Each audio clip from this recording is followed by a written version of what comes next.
पहली बार हाफ साड़ी का अनुभव पार्ट 1।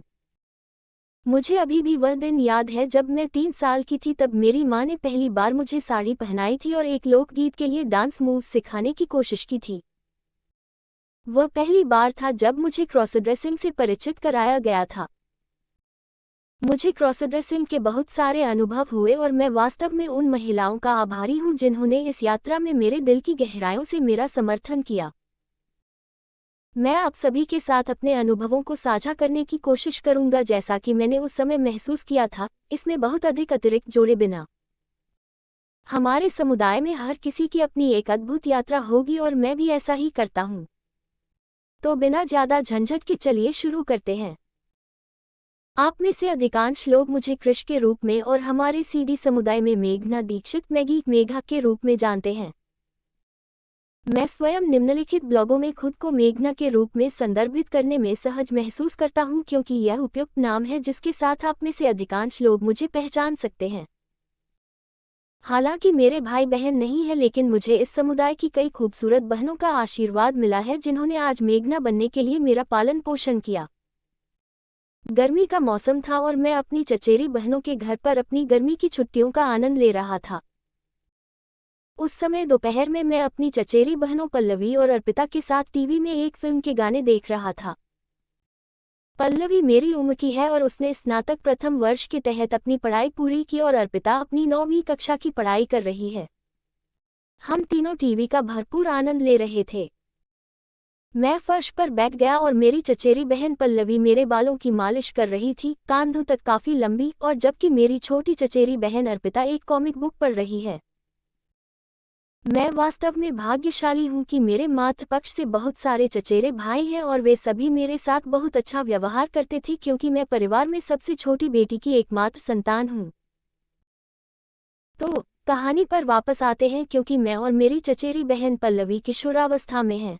हम फिल्म के गानों का आनंद ले रहे थे और मैं वास्तव में गाने में नायिका को प्यारी पीली और मैरून आधी साड़ी पहने हुए देखने का आनंद ले रही थी और मैंने उस नायिका की सुंदरता की सराहना करना शुरू कर दिया।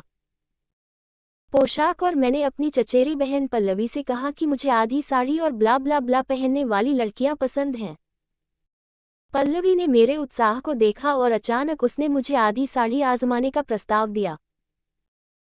मेरी दूसरी चचेरी बहन अर्पिता, जो अपनी कॉमिक बुक में इतनी गहराई से डूबी हुई है, ने उसे फेंक दिया और आकर मेरे बगल में बैठ गई और मुझसे आधी साड़ी आजमाने के लिए कहने लगी। मैं बहुत अनिच्छुक थी क्योंकि मैंने कभी किसी को अपना स्त्री पक्ष नहीं दिखाया। चूंकि मैं अपनी माँ की तरह दिखता हूँ इसलिए उन्हें इसे आजमाने का विचार आया होगा। मैंने अभी अभी यूजी का अपना पहला वर्ष पूरा किया है और बहुत गोरी मूंछों वाला बहुत गोरा और दुबला लड़का है। मैं अपनी चचेरी बहन पल्लवी से थोड़ा लंबा हूँ, भले ही हम एक ही उम्र के हों। मुझे याद है कि मेरे छोटे चचेरे भाई ने मुझसे विनती की थी कि मैं इसे आजमाऊं, और आखिरकार मैं उनके प्रस्ताव पर सहमत हो गया और इसे ऐसे दिखाया जैसे कि मुझे ये पसंद नहीं है। हम फिर अपने पल्लवी के कमरे में गए और उसने मुझे अपनी टी शर्ट उतारने और सिर्फ शॉर्ट्स में रहने के लिए कहा। मैंने उसे उतार दिया और इन लड़कियों के सामने अधनंगी खड़ी हो गई। यह मेरे लिए थोड़ी शर्मिंदगी थी और कुछ मैंने इसे कैसे प्रबंधित किया। अर्पिता बहुत उत्साहित थी और पल्लवी को सुझाव देने लगी कि मुझे पहनने के लिए क्या दिया जाना चाहिए। वह मुझे पल्लवी की हाफ साड़ी, चूड़ीदार से लेकर स्कूल यूनिफॉर्म तक की ड्रेस की लिस्ट देने जा रही थी। बेशक मुझे यकीन नहीं था कि उसकी ड्रेस मुझ पर फिट होगी या नहीं। अंत में मैंने उन्हें कहा कि इसे तेजी से बनाओ। पल्लवी ने उसी रंग के ब्लाउज और अपनी पसंदीदा गहरे गुलाबी रंग की धवानी के साथ एक चॉकलेट ब्राउन पावड़ा लंबी स्कर्ट निकाली। पल्लवी ने मुझे एक पेटीकोट दिया है और मुझे इसे पहनने के लिए कहा है और मैंने इसे पहना था और मुझे नहीं पता कि गांठ कैसे बनाई जाती है। पल्लवी ने मेरी गांठ लगाने में मदद की और पेटीकोट के ऊपर उसने मुझे पावड़ा पहनने के लिए कहा। उसने एक बार फिर पावड़ा की गांठ से मदद की। पल्लवी ने मुझे एक ब्लाउज थमाया जो पावड़ा के समान कपड़े से बना है। मैंने धीरे धीरे अपने हाथ ब्लाउज में डाल दिए और मुझे आश्चर्य हुआ कि यह मेरे लिए बिल्कुल उपयुक्त था। वास्तव में थोड़ा तंग था, लेकिन कौन परवाह करता है। मेरी छाती पर मेरा मांस ब्लाउज में पूरी तरह से समायोजित हो गया, जिससे एक छोटी लड़की के स्तन का थोड़ा आकार आ गया। आकृतियों को देखकर मेरी चचेरी बहन पल्लवी किसी भी चीज की तरह मुझ पर हंसी और कुछ ही समय में उसने अपनी हंसी को नियंत्रित कर लिया क्योंकि उसने मुझे देखा कि उसकी हंसी ने मुझे थोड़ा असहज कर दिया है। उसने फिर अपने हाथ में चमकदार गुलाबी धवानी ली और मेरे कंधे पर रख दी। उस धवानी के स्पर्श जैसे बहुत हल्के पंख ने मुझे ऐसा महसूस कराया जैसे मैं क्लाउड 9 पर हूँ। हाँ, महिलाओं के कपड़ों में वास्तव में एक जादू है और मुझे लगता है कि क्रॉसड्रेस के रूप में हम इसे आनुवंशिक महिलाओं की तुलना में अधिक महसूस कर सकते हैं।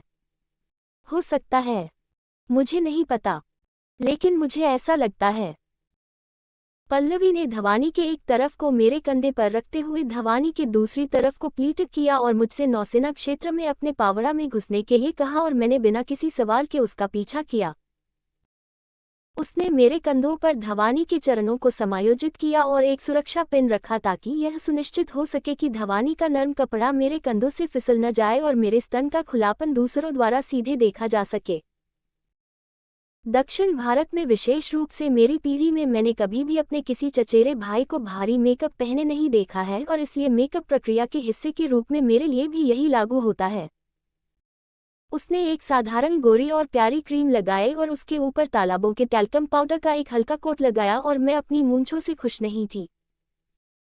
मैंने पल्लवी से कहा कि मैं खुद को मूंछों वाली लड़की के रूप में देखना पसंद नहीं करती, हालांकि इसके बाल बहुत कम हैं।